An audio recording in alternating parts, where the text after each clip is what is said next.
క్షేమ ప్రేమతో మన గ్రామాల నుంచి ఆరోగ్య పాలు.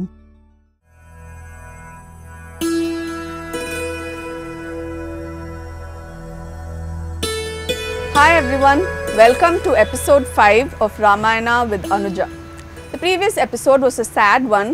Rama, Lakshmana and Sita were pretty gutted after their encounter with Bharata and Shatrugna, and they decided to move on from Chitrakuta and venture deeper into Dandakavana.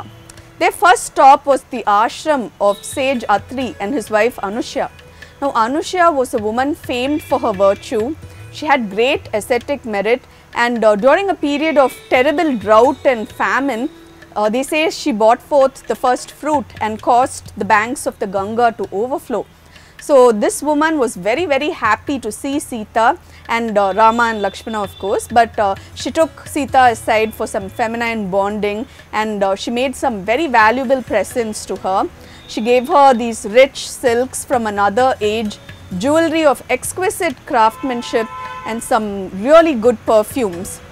She asked Sita to tell her everything that had befallen them till this point, and she was very happy to hear it in Sita's own words, and she blessed the couple. Rama's eyes also lit up when he saw his wife in those gorgeous yellow silks, and after having received the blessings of this wonderful couple, they moved deeper into Dandakavana. And the next encounter was not so pleasant.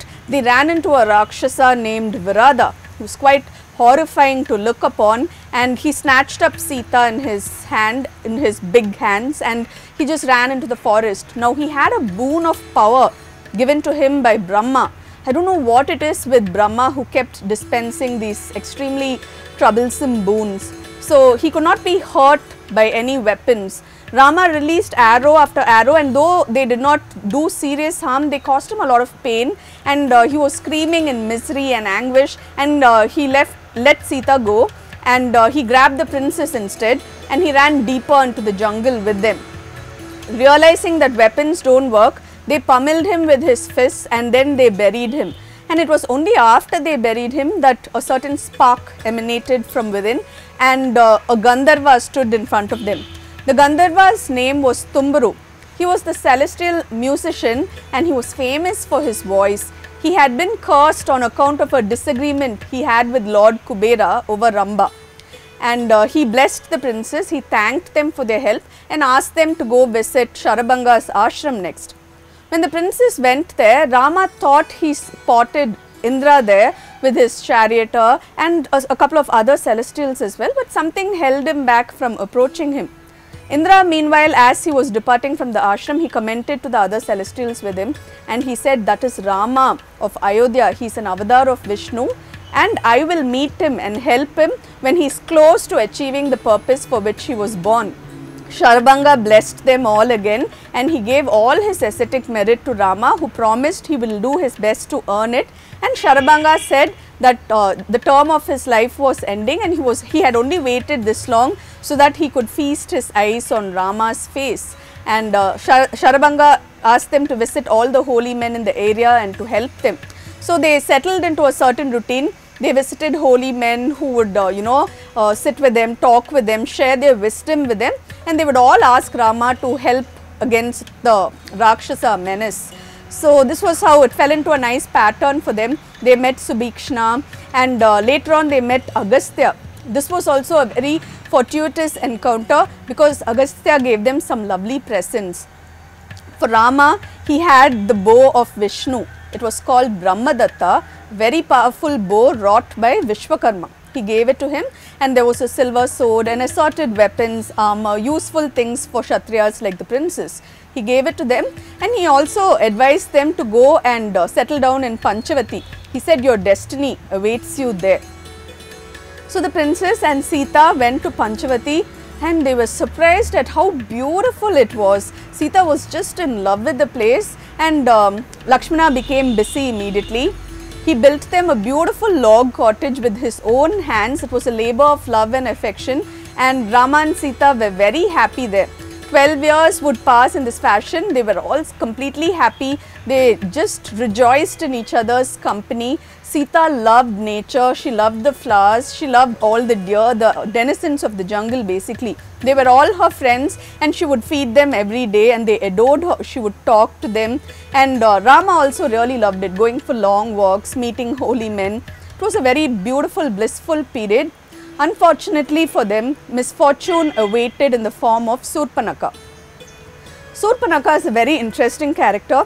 She was a princess of Lanka, but she was going through a very rough patch in her life, unfortunately. And she had just lost her husband, and the killer of her husband was none other than her brother Ravana. Her husband's name was Dushtabuddhi.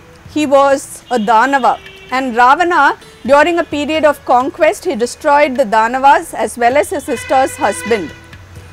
Poor Soorpanakha was very upset. She said she did not want to stay on in Lanka. So Ravana would have sent her to Janasthana, which was ruled by their cousin Kara. Okay? And it was here that there was a very fateful event going to happen. Soorpanakha just stumbled on the princess at Panchavati, and it was love at first sight for her when she saw Rama.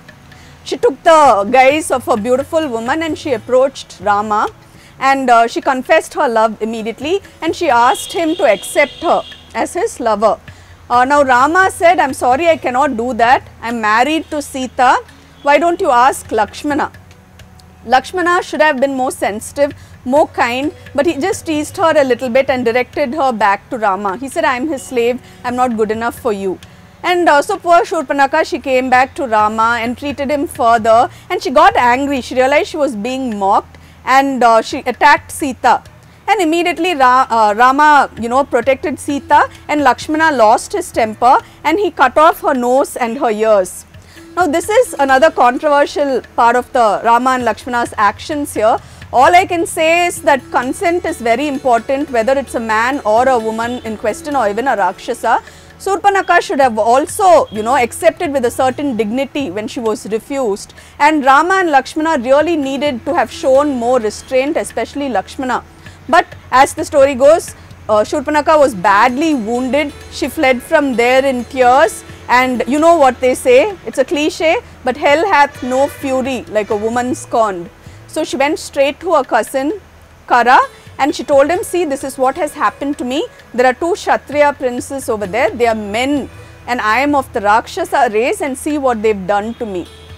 Kara immediately had to respond. He was the lord of Janasthana. He immediately sent 14 of his best generals to attack and kill the princes. Lakshmana spotted them and he said, "See, this is what happens with these Rakshasi women. What shall we do?" Rama said, "You take Sita and get out of here, protect her. I will handle these fellows." And so Rama met them single-handed, and within minutes he made mincemeat of these 14 generals and their divisions. And when the news reached Kara, he was quite annoyed. He was thinking, how come one guy took out so many Rakshasas? And Soorpanakha also wouldn't let it be. She said, "No, we should reply in kind." So this time Kara and Dushana and Trisharas, these Rakshasas, all famed for their might, they marched into battle. This time also Rama said the same thing. He said, "Lakshmana, Sita's safety is paramount. I want you to only concentrate on protecting her. I will handle these guys." And then the battle commenced in earnest, and the Rakshasas were first very surprised to see that Rama was completely undaunted by the threat and that he was waiting there to meet them all by himself. And the battle was a fierce one and feats of valor were performed, but the Trisharas, they all fell dead. Rama was too good, and finally only Kara remained standing. He was very powerful, a powerful Rakshasa, and he used his weapons and he managed to break the bow given to Rama by Varuna. But Rama immediately picked up the Brahmadatta, the bow which had been gifted to him by Agastya, which belonged to Vishnu, and Kara had no answers for this particular weapon, and soon he also fell dead. Now there is a story in the Devi Mahatmyam about Kara's death. Kara and Adikaya, who will come later. One was a son of Ravana, another was a cousin. Now these two are believed to be reincarnations of the Rakshasas Madhu and Kaitaba. They emerged from Vishnu's ear when he was sleeping, and when Brahma, from a lotus in his navel, these two rakshasas attacked Brahma. Vishnu went to his rescue, but he couldn't rescue Brahma from them either. He couldn't vanquish them. So he asked Devi to bless him and to lift the Maya she had surrounded him with. So Devi blessed him and lifted the Maya, and then he was able to talk to these rakshasas. He granted them a boon, and they said, hello, we are winning here, we'll grant you a boon. And so Vishnu said, I would like to kill you all immediately. So these rakshasas accepted, but they said, we were born with the purpose of spilling blood. We haven't done that. So please fulfill this thirst of ours. And Vishnu blessed them. He said, you will take birth as the rakshasas Kara and Adikaya, and Rama and Lakshmana will kill them eventually. So this is what happened. And of course, I don't think Kara appreciated the finer points at that moment because he was dead, and the only person who remained on this scene of carnage was Akampana, and Akampana was already on his way to Lanka, and Rama knew that there would be consequences, but he figured he'd handle them when they happened, and he returned to Lakshmana and Sita to enjoy what remained of the period of peace. I shall conclude this chapter here. I will meet you in the next episode, which is where things get really hot. So I suggest you tune in. In the meantime, you know the drill, people. Please hit like, share, subscribe to our channel, and I look forward to reading your comments as well. See you soon and take care.